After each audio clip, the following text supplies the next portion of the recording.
Jens Bergersen, who's the President and Chief Legal Officer of ROCKWOOL Group, to join us. Buildings represent 32% of global energy consumption and a quarter of all human-induced emissions globally. Insulating them can significantly reduce that footprint, and so there is a vital role here in tackling climate change, and by the way, it helps save money.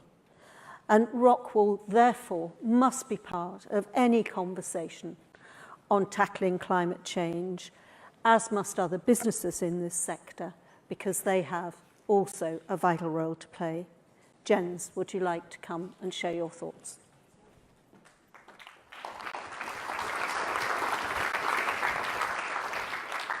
Ladies and gentlemen, we are a much smaller company than ROCKWOOL, but what we do is quite important. You might not know so much about us, but we produce primarily stone wool.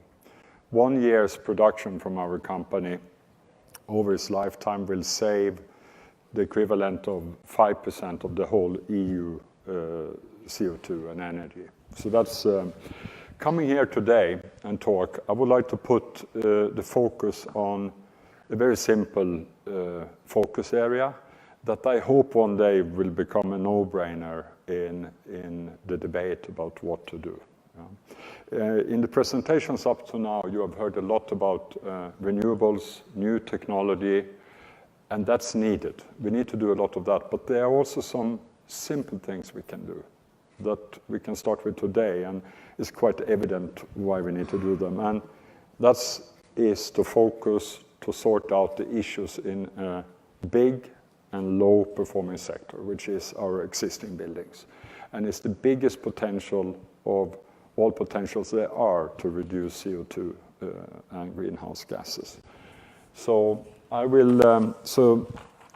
conclusion will be that we should focus more on renovating existing building stock and to save energy, not only generate, and also that goes hand in hand with increased use of renewables. So over the next 20, 30 years, by 2050, we have 2.5 billion more people. And if we go on as we do now, that will require 50% more energy and obviously 33% more housing to fit everyone in. And almost 70% of these people, 2050, will live in cities. So the focus is to do something about the cities. And we will spend 90% of our time, as we do today, it will not change, indoors. And that's why it's so important. So if we just go on as we do, we need 50% more energy. And to generate 50% more energy, even though it's renewable or wind, you need to dig something up to generate it.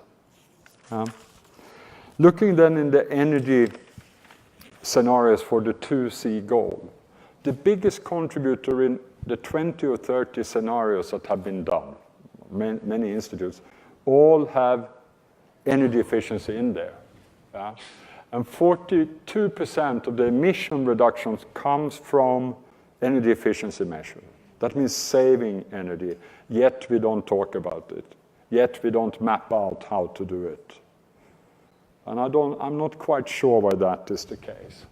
If we look at, there are two ways to reduce greenhouse gas emission. One is, of course, to generate it in an efficient way. So obviously coal, natural gas, these are the grams CO2 you need to generate the kilowatt hours. It's vastly worse than solar PV and wind. But solar and wind, to create it, you need to dig something out and build a machine. And it's a great strategy, and we should do it. But if you look at insulation, stone wool lasts for 50, 60, 70 years. It's only 2 grams of CO2 needed per kilowatt hours you save. So that 50% increase you can drop. So if we go into some more examples then, what would that give on the global scale? This is from the IPCC report, Climate Change Mitigation. You have 6 billion gigaton of CO2 saving potential in the buildings with existing technology. And by renovating and taking care of what we have, if you have a building and you want to make it better, you tear it down, you throw a lot of waste. 35% of all waste on Earth today comes from the housing market, construction market. You save that waste and you polish what you have. You renovate it.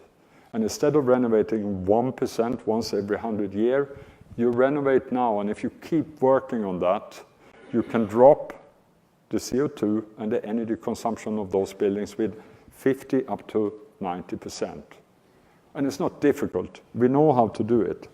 And I want to move on to the New York, I mean, the city on Earth. Some of you come from other cities, but New York is a leading city. That's why we are here. 70% in New York of the greenhouse gases comes from buildings. It's astonishing. And if you look at that, to create biofuel or something and put it in the tank of a car with holes in it, that's not a good strategy. You should address that. We can drop that by cut the 70% in half, or we can take 70% of the 70 out with existing technology, just renovating, energy efficiency, renovating the buildings we have. And you reduce the heating needs with 70%. And the other aspect with that is that solar and wind is intermittent. If you have a well-insulated building stock with a nice indoor climate, it doesn't matter if you have electricity for heating for 20 hours. It stays warm or it stays cold. So it works together as a battery for renewables. So with that, I just want to say that new technology, renewables, we should do all of that. But don't forget about the very simple action of starting to renovate, to just insulate and save energy. The saved kilowatt hours is the best we can do. And why doesn't that happen? Why hasn't it happened? I think one of the reasons is we need to step into people's life. It's complicated to renovate it, and you need policy innovation, and you need determination. Because today energy is still quite cheap. The CO2 impact is also too cheap today. But if we have some policy innovation, this can be done, and we get going. You could reduce the total greenhouse gas emissions on Earth 20 to 30% by just this simple measure. Thank you. So we've got this opportunity to have the dialogue instead of people on, kind of just saying it's your problem or it's my problem. We can actually get people together. So I'd quite like to ask each of our panelists to think about what's the one thing that you think the policymakers could do to accelerate the sorts of actions you've been taking to step up, which you all clearly are doing very, very strongly. So, Stephen, if I could start with you. You particularly drew attention to the opportunities there exist for a big company to try to get their supply chains to join on the journey. Is there something the policymakers could do to help you with that, or to support the actions that you're taking in some other way to help you accelerate your delivery? That's a very good question indeed. I mean, I think in terms of where we've come from, and it is a very poignant metaphor, this looking up versus looking down, because the mountain is very steep that we need to climb. In terms of policy, I think that essentially I would just characterize government as being so intrinsic to what corporations are trying to do. And so to engage with, in particular, say, take, for example, cocoa, to engage with origin governments under the recognition that we can't do it all ourselves. We need to act with them as participants to actually, and with their permission, to engage in their country and in the supply chain such as cocoa to make the difference that we're trying to do. I mean, take for example, over the last 10 years, and even more than that, as we've delved into our supply chain to a significant degree, we've seen that while we're certainly making a change, it's just not at the level that we are trying to affect. The outcome is not up to what we're trying to accomplish. And so whether it's with government or with NGOs looking at certification of, say, for example, cocoa as one raw material among many that are purchased and used throughout the world by large companies, we've seen that we need to actually step beyond what we're doing with certification and double down our efforts to actually go even deeper into our supply chains. I think what is heartening is that the technology is there and the science is there to help us do that. And so, for example, with the government's permission and involvement, we're able to actually GPS locate every single farm that we're purchasing cocoa from and ensure that it's not in or threatening a protected area, a protected forested area.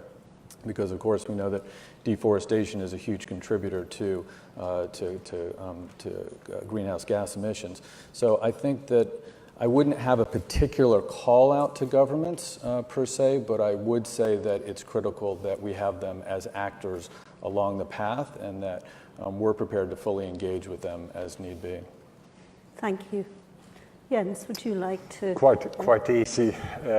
The whole presentation was around that. Yeah. But difficult to make. And I think there is to promote renovation, lifting it from 1% to maybe 3% per year, and create some sort of tax rebates, incentives, so that when a property change hands, that you get help to renovate.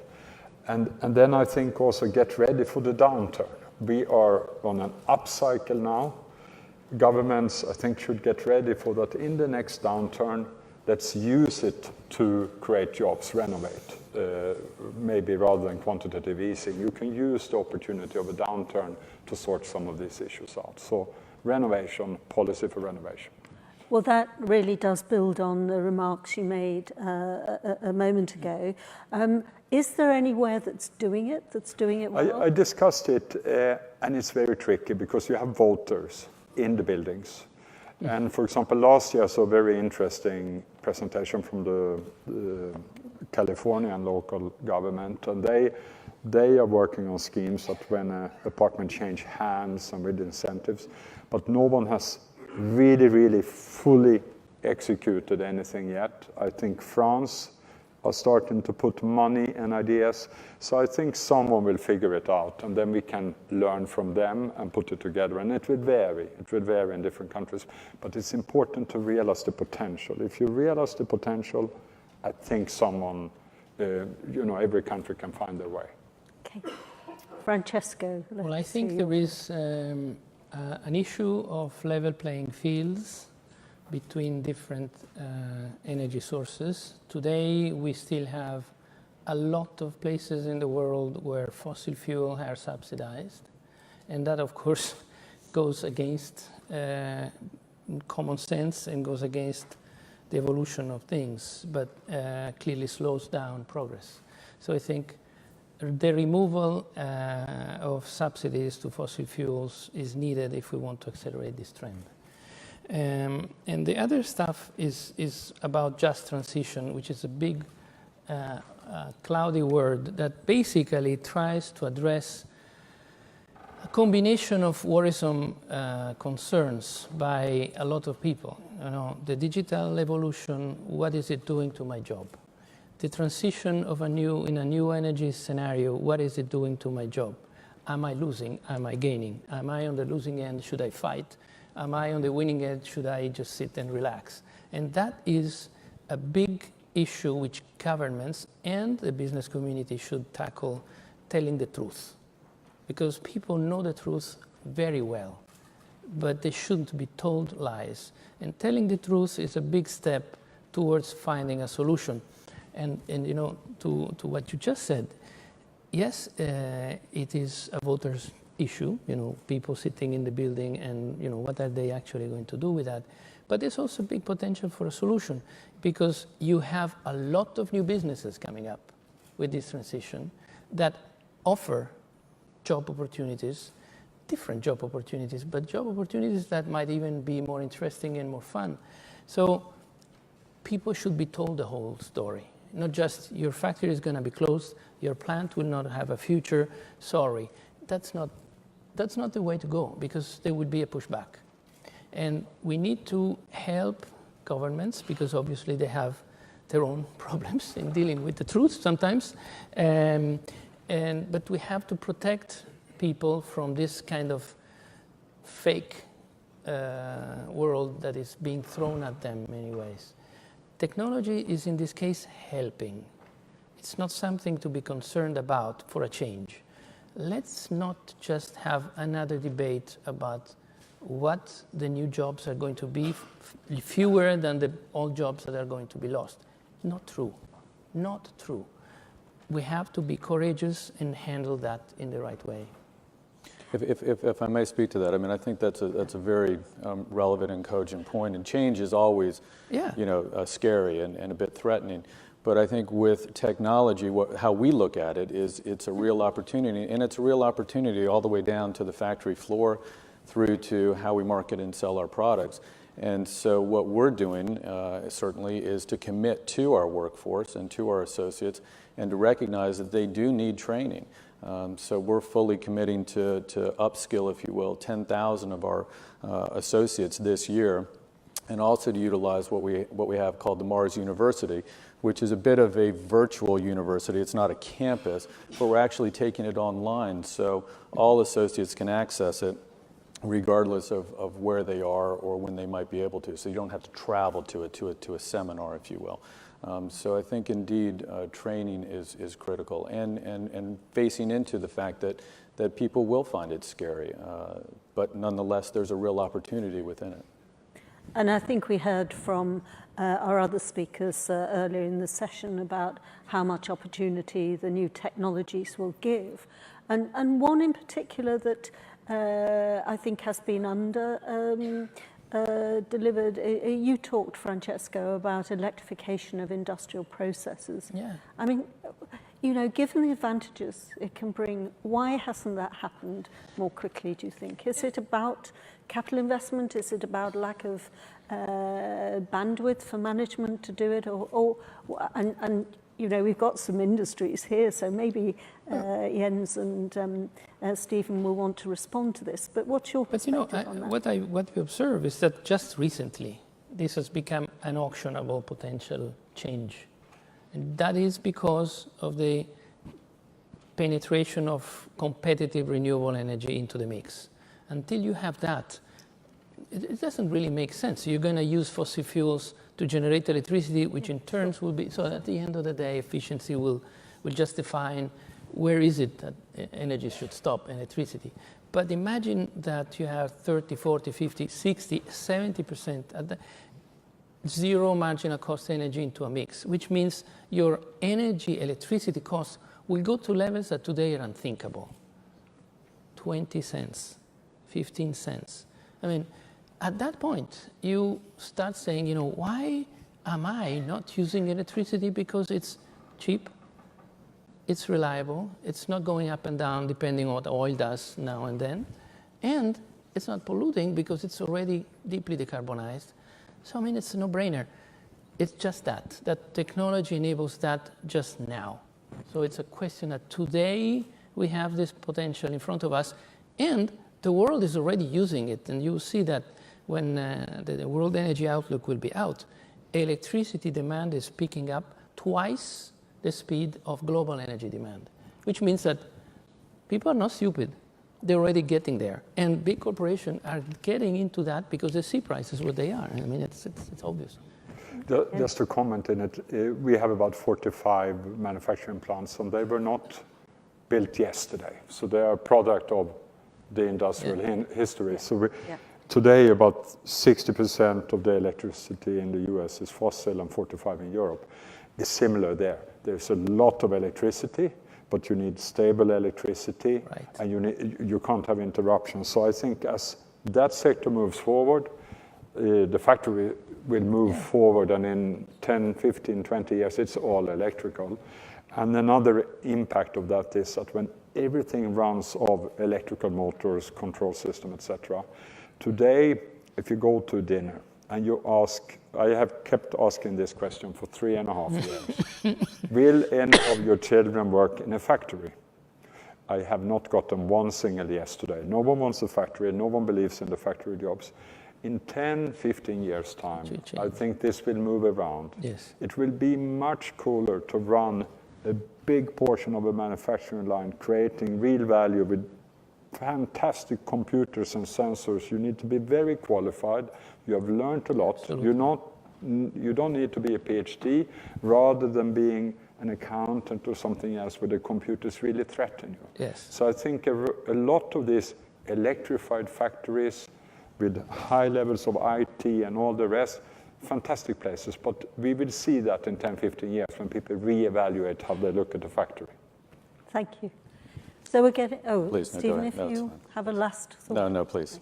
Well, I was just going to round off because I think we've heard tremendous narratives about the way in which the 5 companies in this session are stepping up. They're not the only ones, but actually they are at the leading edge. And the message is that business must do more, but it can do more, and it's already doing more. So I think as long as we don't look down. Don't look too much up. Don't look too much up, sorry. Don't look too much up. Then we can get there. And I'm sure you want to join me in thanking our panel for their contributions and all the speakers in the session. Thank you. Thank you. Thank you.